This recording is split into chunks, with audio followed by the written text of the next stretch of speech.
So good and important for our people to be together. Um, and this week we are extra grateful to have leaders joining us from Chicago. I'm sure so many of us have been horrified and enraged, heartbroken by the images that we've been seeing and the stories we've been hearing, of children being taken out of their homes in the middle of the night, naked and forced into the back of trucks, of ICE agents waiting in the back of ambulances because they know undocumented immigrants don't have health insurance. It's clear our people are being terrorized and families and communities are being torn apart. There's fear and hatred being stoked, and violence and dehumanization of racism and supremacy are being unleashed in bold ways. And for what? How do those in power justify this? These defenders of this violence would say that it's for our own security, which is such an ugly lie when we know security comes from good health care and housing, healthy food and clean water, quality education. And for too long, almost forever, it seems that we have been told these lies that there's not enough, and so we must take from others or they will take from us, that we must defend and protect what we have and give it only to those who deserve it.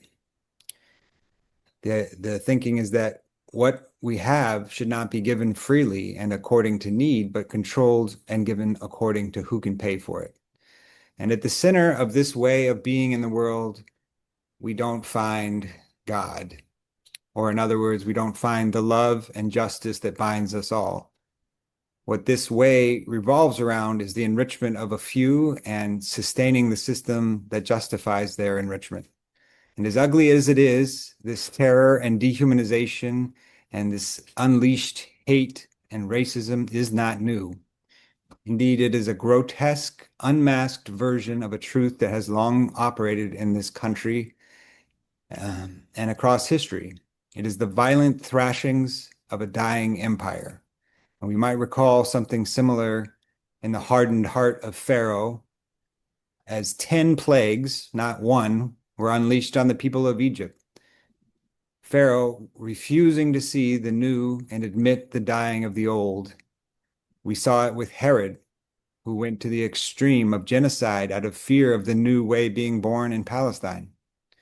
And today, just as long before, those who feel the pain and suffering most sharply in these final thrashings will be the ones to help us finally expose it and lead us beyond it.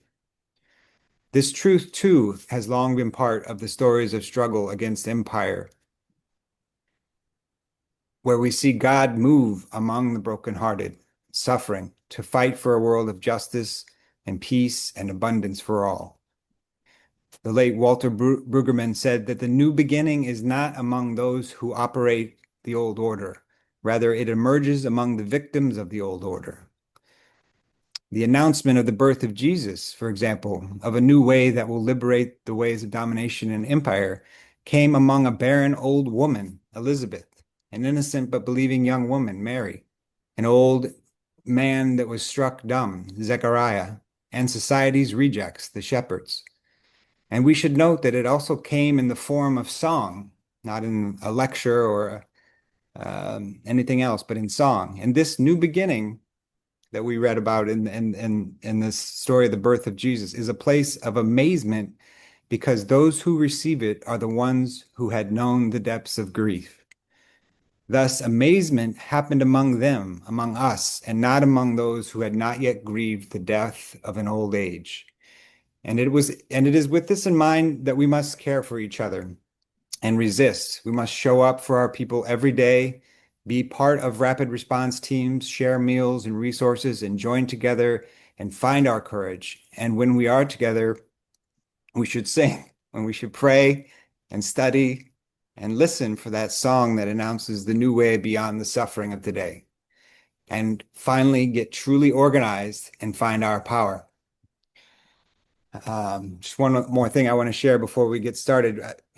When he was reflecting back on the long, bloody civil rights struggle in the US, King had this lesson that I felt hit so close to home today. He said, in candor and self-criticism, it is necessary to acknowledge that the torturous job of organizing solidly and simultaneously in thousands of places was not a feature of our work. Many civil rights organizations were born as specialists in agitation and dramatic projects. They attracted massive sympathy and support, but they did not assemble and unify the support for new stages of struggle.